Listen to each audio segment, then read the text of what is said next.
सुप्रभात, good morning. CNBC आवाज Motilal Oswal studios में एक बार फिर से आप सबका एक वार्म वेलकम। समय अब आज के सीधा सौदा का, और आइडिया है कि मैं और वीरू मिलकर 20 स्टॉक्स हाईलाइट करें, रीजन स्पेसिफाई करें क्यों रडार पे हैं। अब उनमें ट्रेड इन्वेस्टमेंट का मन बन रहा है तो प्लीज फाइनेंशियल एडवाइजर से कंसल्ट करिए। ये प्रोग्राम का आइडिया वो नहीं है, अपन सिर्फ होमवर्क कर रहे हैं बैठ के। मूड बढ़िया है। मंडे को 0.5% उछले थे, कल तो सारे बंधन तोड़ के निकल पड़े थे, और आज सुबह के समीकरण भी बढ़िया ही दिख रहे हैं। 1/4 1/3% काफी देर से गिफ्ट निफ्टी मजबूती के साथ शुरुआत होने के इंडिकेशंस दे रहा है, जबकि यूएस का हैंडओवर कल का कमजोर था। अब ठीक है, कुछ दिनों से इक्विटीज बेबात के बाउंस बैक कर रही थी, तो कल शायद मुनाफा वसूली का दिन था, ऐसे रीड कर लीजिए। पर बाकी जगह एशिया सब बढ़िया है, और गिफ्ट निफ्टी भी उसी तर्ज पे डिसेंट सी 1/4% गेन्स की इंडिकेशन दे रहा है। और 1/4 मतलब हमें और उस कंजेशन जोन के ऊपर और कन्विंसिंगली ले जा रहा होगा ये मार्केट। ऐसे में कैसे टीम बनाई, क्या टेक्सचर रखा और स्टॉक कौन से रडार पे, उसकी बातचीत की शुरुआत करी जाए। Veeru, good morning. Good morning Ashish. डर बस एक ही चीज़ का ही, नेस्डेक से हमारा निफ्टी आईटी क्यों ना ले ले, बस वो अगर आप देखें हमारे को थोड़ा पंचर कर सकता है रैली को।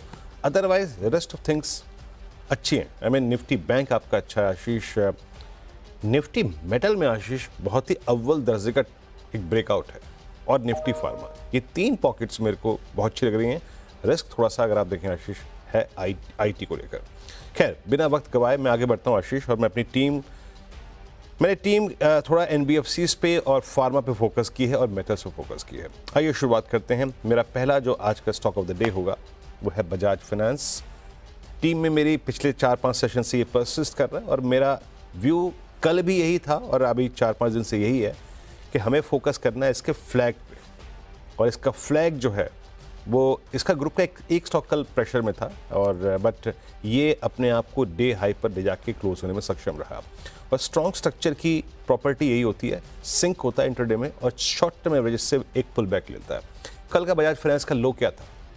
Exactly 10 day exponential average. इसने अब तक जनवरी 1 से लेकर अब तक 20 डे के नीचे बहुत कम वक्त गुजारा है, और जब भी गुजारा है कॉन्फिडेंस के साथ गुजारा है, जब भी गुजारा है पुल बैक जनरेट किया है। तो यहाँ पे अगला थ्रेशोल्ड पॉइंट है 8690, उसके ऊपर एक फ्लैग का ब्रेकआउट। और दूसरा है आशीष बीईएल में हुआ क्या है, पीएसयूज में लोअर लेवल से पुल बैक आ रहे हैं। हालांकि इसमें पिछले 3-4 हफ्ते में अच्छा पुल बैक आ चुका है, लेकिन कल का पुल बैक इसलिए निर्णायक था कि एक तो बड़ी शॉर्ट कवरिंग थी, ह्यूज ओआई शेड हुआ 24 लाख का, और एक क्लोज जो आया वो आपको कहीं ना कहीं एक सारे एवरेजेस के ऊपर लाके इसने प्लेस कर दिया। अब गुंजाइश कहाँ तक की है? मेरे ख्याल से 300 पे कॉल राइटर बैठे हैं, वहां पे 15 रुपए तक की चैनल आपके पास खुली हुई है। आशीष, पहले 2 जो हैं वो रखे तो मैंने फार्मास्यूटिकल स्पेस हैं। फार्मास्यूटिकल बढ़िया कर रही है स्पेस, पर उसमें खबरों का तड़का भी रोज ऐड हो रहा है बढ़िया तरीके से। डॉक्टर रेड्डीज लेबोरेटरीज दिग्गज सबसे पहला अपफ्रंट स्टॉक। अपडेट्स हैं कि लग्जमबर्ग हेडक्वार्टर जो बायोटेक्नोलॉजी कंपनी है एल्वोटेक, उसने और इस कंपनी डॉक्टर रेड्डीज ने अपनी एक बायोलॉजिकल लाइसेंस एप्लीकेशन, बेसिकली डेनोसुमाब है, उसके 2 बायोसिमिलर्स हैं, उसके लाइसेंस एप्लीकेशन के एक्सेप्टेंस का अपडेट शेयर करा है। यूएस एफडीए ने वो एक्सेप्ट कर लिया है। अब ये ऑस्टेरोपोरोसिस और बाकी बोन की डिसीजेस के लिए इस्तेमाल होती हैं। दोनों दवाएं हैं, प्रोलिया और एक्सगेवा, दोनों का अब अलग अलग यूज है, लेकिन इवेंचुअली वो बोन डिसीज के लिए इस्तेमाल में आएंगी। डॉक्टर रेड्डीज को ग्रीन रखता हूँ इन डेवलपमेंट्स के बीच में, और मुझे ऐसा बताया जा रहा है कि डेटा भी बैक कर रहा है इस अपडेट को। असल में मैं ऐसा इसलिए कह रहा हूँ क्योंकि वीरू की टीम में भी ग्रीन में था, तो अपना तो कन्विक्शन थोड़ा सा और बढ़ गया।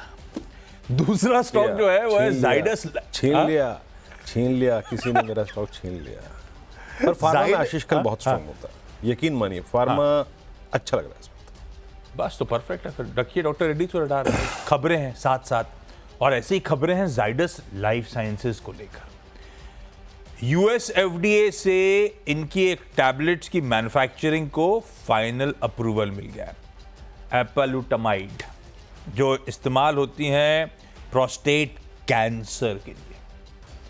यूनाइटेड स्टेट्स में इसके एनुअल रेवेन्यूज $1 बिलियन से ज्यादा के। तो बढ़िया ड्रग का अप्रूवल है भाई साहब। जाइडस लाइफ साइंसेज इन ग्रीन रखा है, विरुद्धो फार्मा। इन्हीं लोगों ने ले लिया स्टॉक मेरा, है ना, वरना मेरी टीम ही पूरी हो गई होती। लेकिन फिर भी मेरे पास है, अभी रिजर्व में बहुत सारे स्टॉक्स रखे हैं। एक और फार्मा रखता हूँ मैं यहाँ पे, दैट्स सिप्ला। और आशीष, सिप्ला का प्राइस पैटर्न अच्छा है।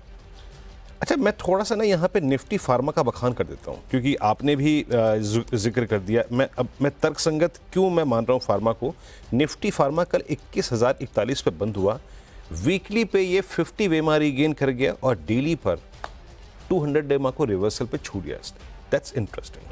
सिप्ला मैंने इसलिए पिक किया है क्योंकि सिप्ला अब ऑलमोस्ट 14 अक्टूबर से चली आ रही स्लोपिंग डाउनवर्ड चैनल को कल बाइसेक्ट करके क्लोज हुआ। वो बाइसेक्ट और इसलिए मीनिंग रखता है क्योंकि सारे एवरेजेस के ऊपर हुआ। वो बाइसेक्ट इसलिए मीनिंग रखता है क्योंकि कल अच्छी शॉर्ट कवरिंग थी।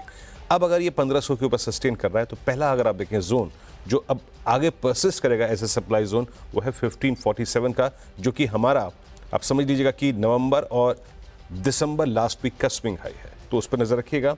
और ग्लेनमार्क फार्मा, हालांकि in comparison with Cipla Glenmark pharma का चार्ट उतना प्रभावशाली नहीं है, बट मैं थोड़ा सा प्रीएम्प्ट कर रहा हूं क्योंकि ये भी अपनी स्लोपिंग डाउनवर्ड चैनल जो कि अक्टूबर से परसिस्ट करती है उसको बाइसेक्ट करने की तैयारी कर रहा है। एक हल्का सा पॉइंट है, याद रखिएगा, सप्लाई पॉइंट, और वो है 1470 पे। 1470 पे इसका फॉलिंग 100 डेमा है। अगर वो क्रॉस हुआ तो याद रखिएगा इसमें जो क्लस्टर खुलेगा वो है 1540 का। आशीष, बढ़िया फार्मास्यूटिकल्स का तड़का भैया। Life insurance corporation of India यानी कि LIC, इस पे एक रिपोर्ट आई थी कि ये हेल्थ इंश्योरेंस बिजनेस में उतरने की तैयारी कर रहा है। कल बाजार बंद होने के बाद इस बेमौत का क्लैरिफिकेशन आया एक्सचेंजेस पे।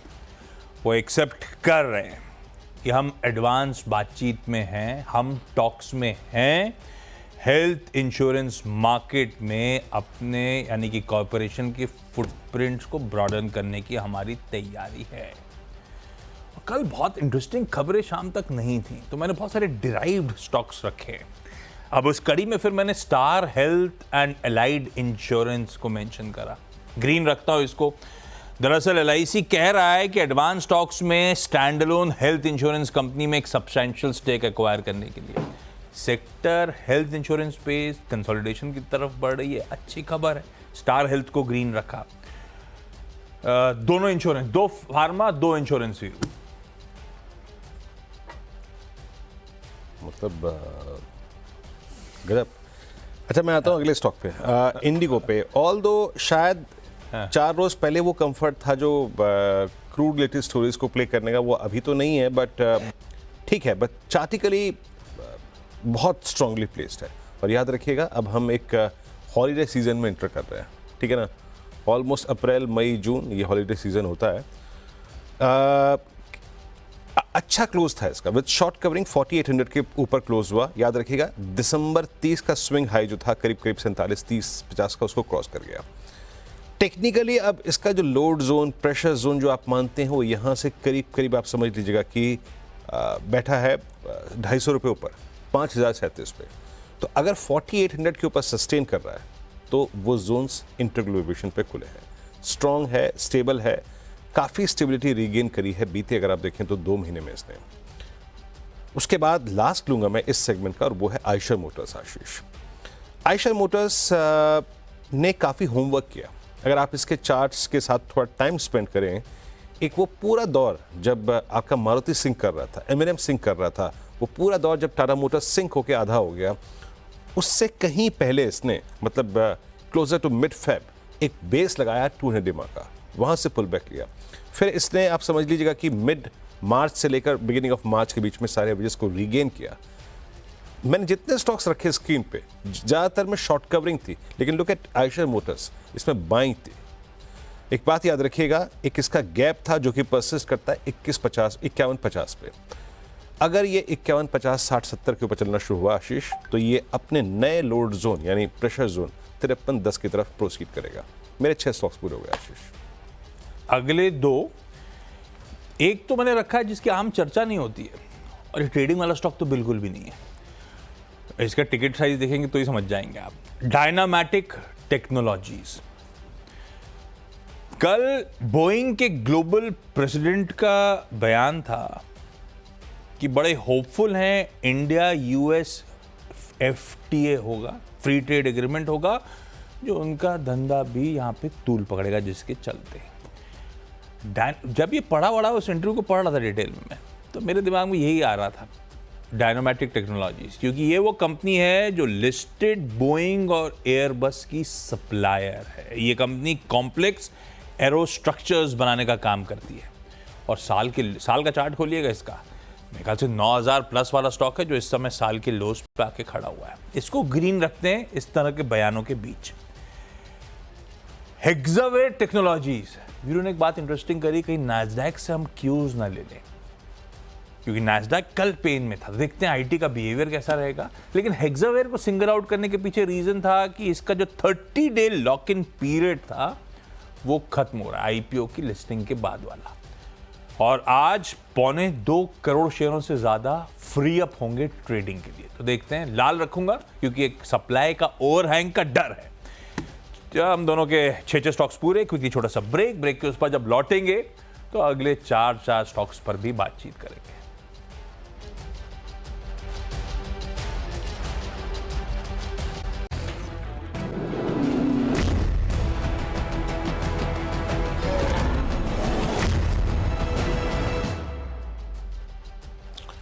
स्वागत है कार्यक्रम में एक बार फिर से आपका। और 6 स्टॉक्स हमने पहले रखे, अब 4 और 2 पहले मेरे अपने अगले, और जिसमें मैं शुरुआत से आपको जिक्र कर रहा हूँ मेटल्स की प्लेसमेंट, मेटल्स के चार्ट, मेटल्स का निफ्टी मेटल का वीकली, मंथली, डेली सब इम्प्रेस कर रहा है। और मेटल्स में JSPL कल ये सारे एवरेजेस के ऊपर क्लोज हुआ, 10-20 का पॉजिटिव क्रॉसओवर, इवन 20-50 का पॉजिटिव क्रॉसओवर, अच्छे शॉर्ट कवरिंग, 1% OI कम हुआ, रीड कीजिएगा। और एक और चीज़ रीड करनी है आपको, वो ये है कि अगर आप JSPL के चार्ट्स को थोड़ा सा मिड सितंबर से लेकर अब तक का टाइम दें तो आपको नजर आएगा कि 3 हाइज परसिस्ट करते हैं, जो कि आपकी एक फॉलिंग ट्रेंड लाइन को जोड़ रहे थे। उनका ब्रेकआउट होगा 930 के ऊपर। और एक और चीज़, बैकफुट पे अगर आए और अगर ये 910 को भी होल्ड कर रहा है, दैट मीन्स स्ट्रेंथ परसिस्ट करेगी, क्योंकि वहीं पे क्लस्टर ऑफ मूविंग एवरेजेस है। और एक और स्टॉक अगला मेंशन करता हूँ, दैट्स मैक्स हेल्थ केयर।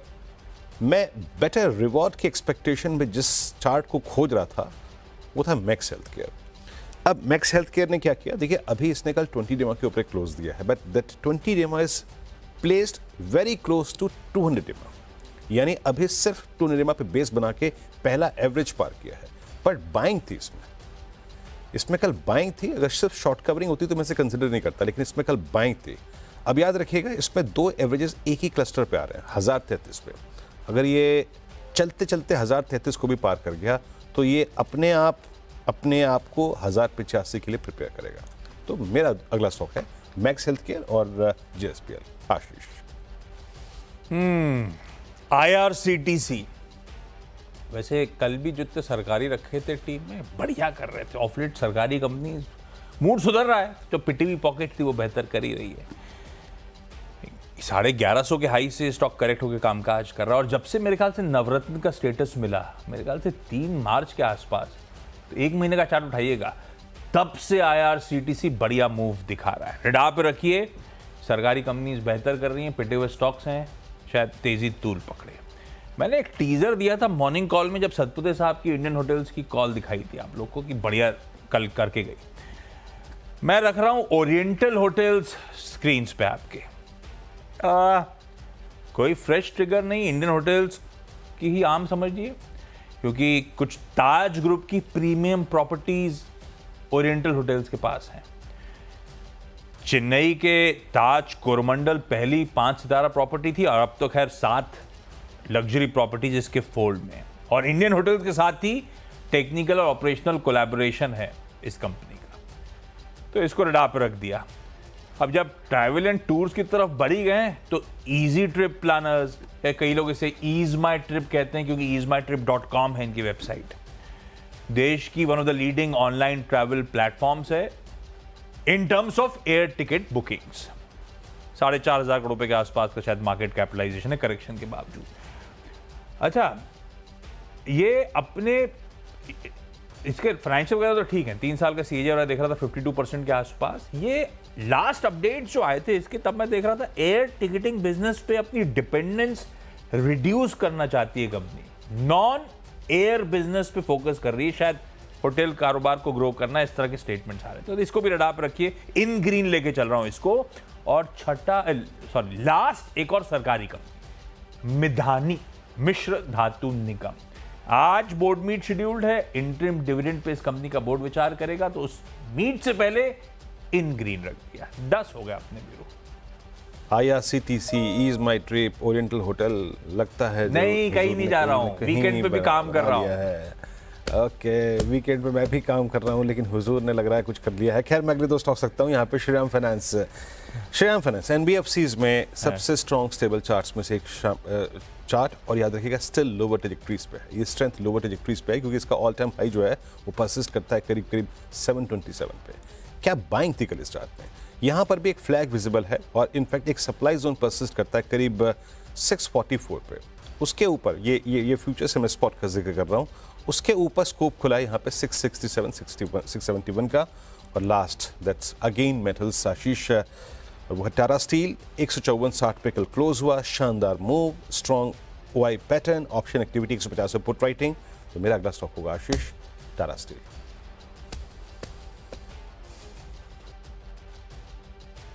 मेरा इंतजार कर रहे हैं, मैंने अपने 4 एक ही ब्रेथ में निपटा डाले आज, इंतजार नहीं कर रहा। डायरेक्टर साहब बोले तुम लोग ज्यादा रूल ब्रेक किया आपने?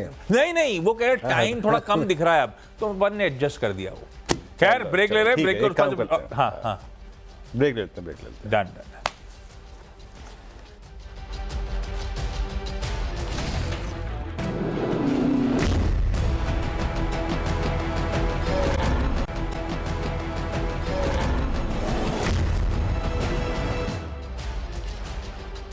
स्वागत है कार्यक्रम में एक बार फिर से आपका। और हमारे जो 10 स्टॉक्स हैं उस प्रकार से हैं आपकी स्क्रीन पे। NBFCs में से मैंने आज फोकस किया है श्रीराम फाइनेंस पे, बजाज फाइनेंस में, डिफेंस पे मैंने लिया है BL को। फार्मा की कल की प्लेसमेंट OI पैटर्न बहुत स्ट्रॉन्ग थे, जिसमें सिप्ला, ग्लेनमार्क फार्मा को और इनफैक्ट मैक्स हेल्थ केयर को भी मैंने इंक्लूड किया है। मेटल्स में से JSPL और टाटा स्टील, और एक आयशा मोटर्स को मैंने ऑटो स्पेस में, जहाँ पे एक स्ट्रॉन्ग रिवर्सल है 200 EMA से, उसको पिक किया है कंस्ट्रक्टिव अप्रोच के साथ। आशीष और 10 की मेरी टीम भी स्क्रीन पर आएगी। लार्जली सब ग्रीन है इस बार। फिर एक लाल है शायद, वो हेक्सावेयर, जिसकी लॉक इन खुलने वाला है 30 डेज का पोस्ट IPO, तो सप्लाई ओवरहैंग हो सकता है। Otherwise doctor Reddy, Zydus life sciences, life insurance, star health, Dynamatic technologies, IRCTC, Orient hotels, easy trip planners यानी कि ईज माई ट्रिप, और मिश्र धातु निगम मिधानी, ये सब इन ग्रीन आज के सेशन के लिए।